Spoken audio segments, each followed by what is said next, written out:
two main ways that we make solutions, and I just showed you one of them. This is by using like solid crystals. So I threw a picture on here. When you guys make juice, maybe you make it with Crystal Light or with orange juice crystals, you add a solid to water. The other method I'll come back to later, but you can also make orange juice by using what's called like a concentrate. You guys know the frozen concentrate you put in your freezer? You ever try eating a bite of that stuff? Yeah. It is strong. Whoop, wrong word. It is concentrated. Strong's not right. Strong means it conducts electricity. Okay. So, anyways, I want to talk about these methods here. There's a bunch of words I need you guys to be familiar with in chemistry. The first one is called a standard solution. Okay. Here's a definition for you. It is a solution with a very accurate concentration. What does accurate mean? Those are different words. Let's talk about those words real quick. Accurate and precise. Okay, precise. Is that how you spell precise? Precise. There we go. Okay, I need to talk about these words so that you know what they mean. Because they don't mean the same thing. I mean, they often get used as synonyms. I think that's the word for it. But they're not the same thing in chemistry. Precise means lots of, like, say, decimal places. Let me give you an example.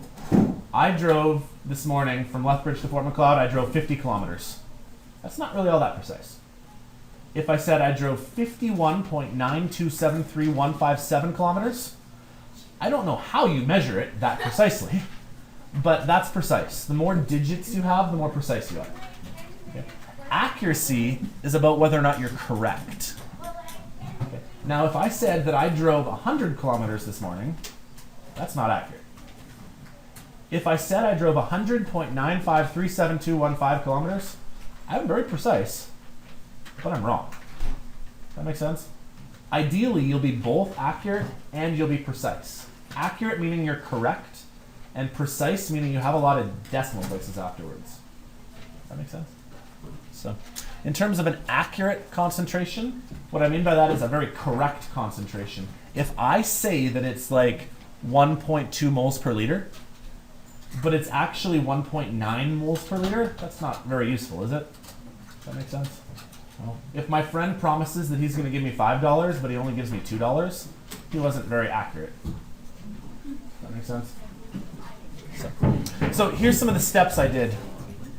You have to use an electronic balance to accurately measure your solute.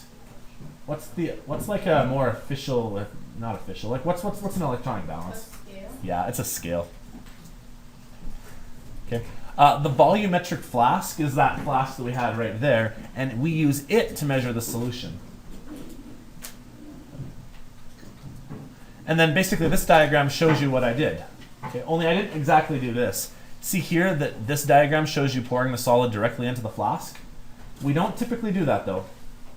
Why? It's really hard to stir inside that flask. Does that make sense? So although that's what this diagram shows, maybe you want to make a note that we actually put the solid stuff first into a beaker and then put the beaker into the flask after we can stir it up easily.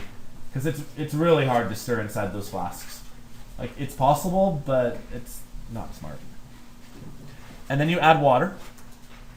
And you make sure you add water exactly to that line.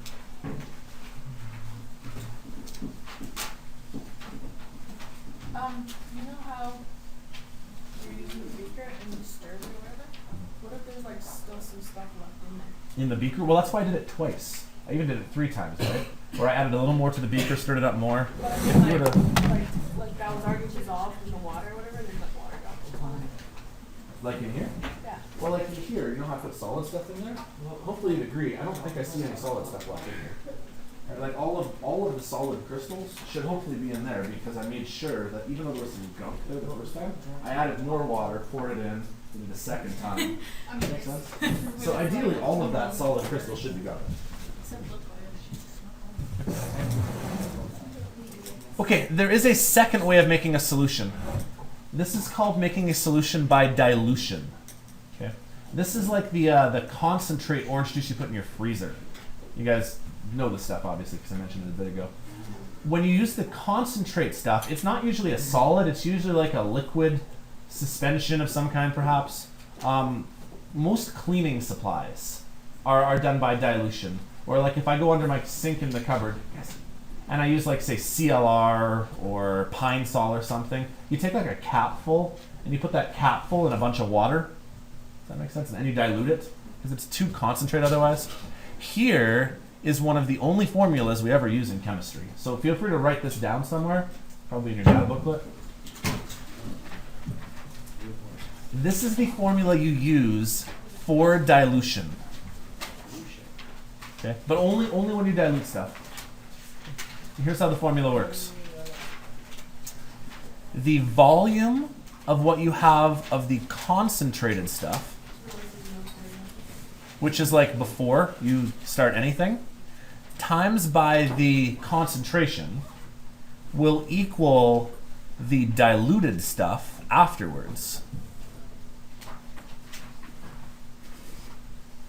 So you're going to start with really concentrate stuff. When you have really concentrated stuff, do you usually use a lot of it? So usually what happens is you have a lot of concentration, but you have a little bit of volume. So like you have like a capful of cleaning stuff. When you're done, you add it to a bunch of water. So what happens is you add a bunch of volume. What happens to the concentration then? Anybody know? It goes down. It goes down, yeah. So usually you have a little bit of volume and it's really concentrated. Then you add water. And after you add water, you'll have lots of volume, but it won't be quite so concentrated, which is good because you don't want to use the concentrate stuff because it's too strong. Does that make sense? Like you don't actually want to eat the orange juice directly out of the frozen container. I tried it a couple times before. Like I can get through about like 3 or 4 spoonfuls, and I got sick. You ever done this before? Like it's thick stuff. It's too strong for you to eat, probably. Like that's why it's so little because there's so much sugar in it. Yeah, exactly. It's compacted. So I have a diagram here. Hopefully this makes sense. Here you have a little bit of really concentrated stuff. See how it's really purple? I know yours isn't purple, but this one is. So a little bit of really concentrated stuff. And then you're going to add some water. Well, afterwards you're going to have a large volume, but it's going to be less concentrated. So what used to be 0.2 molars is now 0.040 molars. Like it dropped by actually quite a bit. So, let's do a couple of examples, and then I'm going to run out of time today, so we'll have to finish tomorrow. Let's say you want to dilute some concentrated hydrochloric acid, and it used to be at 36%, but we want it to go down to 10%. My question is, what volume of initial HCl did you measure? So, here's where we can use that formula. It's one of the few times I'm ever going to give you a formula. The formula was V1C1 equals V2C2. I gotta put numbers in the right spot though. Do I know the initial volume of like the really concentrated stuff? That's actually what I'm looking for. It wants to know that initial volume. So this one I don't know. Do I know how concentrate the really concentrate stuff is though? Yeah, it's 36%. I can even use the percentages, by the way. That's not a problem. Do I know the final volume I'm going to have when I'm done? 10%. Nope, that's the concentration. 4 liters, yeah. 4.00 liters. And what about my second concentration? What do I want it to be when it's done? 36. Or no, 10%. Started at 36, ends at 10. But what I don't know is V1. Good, divided over. Now, one thing I want to point out, you guys need to write down units in chemistry, always. If you ever write down a number that does not have units next to it, I'm probably going to be deducting a mark. Math is numbers. Chemistry, though, is numbers with a unit afterwards. So like a milliliter, a gram, a percentage. You should have a unit afterwards. Is that a question? I just said even percentage. That's a unit, though. Okay. So if you divide by 36% and you divide by 36%, what units cancel? Yeah, the percentage unit cancels, so those cancel. And what unit is left? Liters, perfect. So I just need someone with a calculator to help me out. What is 4 times 10 divided by 36? Like that? Okay, we just gotta do sig digs now. This has 2 sig digs, this has 3 sig digs, and this has 2. So we need 2. So our final answer will be 1.1 liters. Does that make sense? So if I have 1.1 liters of the really concentrate stuff, and I make it become 4 liters, I will have diluted it. I want to ask a follow-up question, if you can just give me 1 second. Follow-up question. How much water should you add? There you go. Nice. Good. Because you're going to have 4 liters total minus the 1.1 liters of HCl, which means you're going to need 2.9 liters of water. Does that make sense at all? That 4 liters was a total volume of everything. But if 1.1 is already HCl, the rest has to be water. So you gotta be really careful what I ask you for. If I ask you for the total volume, the answer is 4. If I ask you for how much water you need to add, it was actually 2.9 liters. Sean, go ahead and ask your question now. Is there a way that if you had the volume and the concentration before, you can find the volume and concentration after? Sure, like so long as you have 3 out of 4 variables, like if you have this one, and that one, But what if you only had 2? What, like, you need 3 out of 4. Yeah, you need 3 out of 4. Any other questions? Okay, let me try one more example before I run out of time. Okay, this one is going to be making a standard solution from a solid. And I know that because there's grams right here. So this is kind of a different way of making things. I have 14.5 grams. I have 100 milliliters. And my question is, what is the concentration? That's moles per liter. How do I solve for a moles per liter? Can I use C1 V1 equals C2 V2? I don't have that information. Right? Like, sure, I have a volume, but that's all I've got. So this formula is not useful here. This is more what we started class with.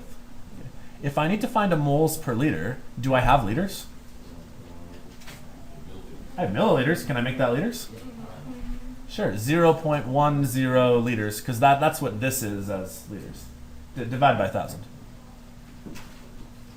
How do I get moles? We need to know what a calcium phosphate is. Calcium is Ca. Phosphate is PO4.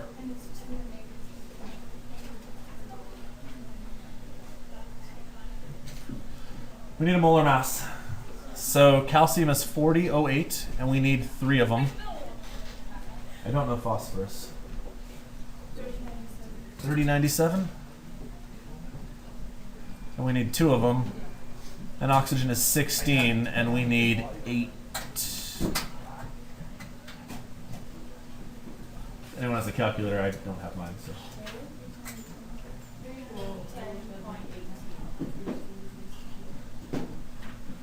Just make sure someone else gets that too before I move on. Wait, what was it? I heard 31018, but I just want to double check from somebody else first.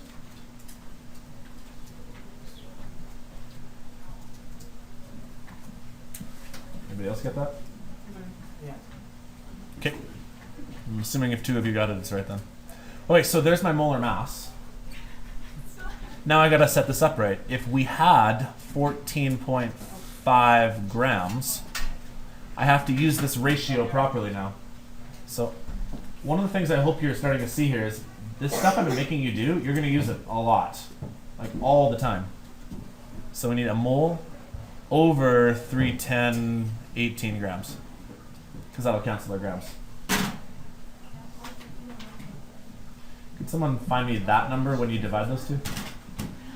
Probably some really low decimal, I'm guessing, like 0.0. 46747. Sure, that'll do.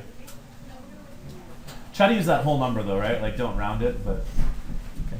And then last thing here, once I have that moles number, I take that Please excuse 0.0467. the interruption. Here's a follow-up And I divide of these two guys. announcements. Gulf Island students. There is a brief meeting tomorrow at 11:40 in room 2412. Brief meeting tomorrow for Gulf Islands at 11:40 in room 412. If you are 5 minutes late, you will miss the meeting, so see you tomorrow. There's a prom meeting Thursday after Does that school. make sense? Today is Pink Shirt Day. That is the answer you get Soccer when you divide by registration. 0.1, If you're right? needing information, there Okay. is some You guys pamphlets can in the start packing office. up. We'll And pick this up Brad, tomorrow. please make sure that you book your picture photos online.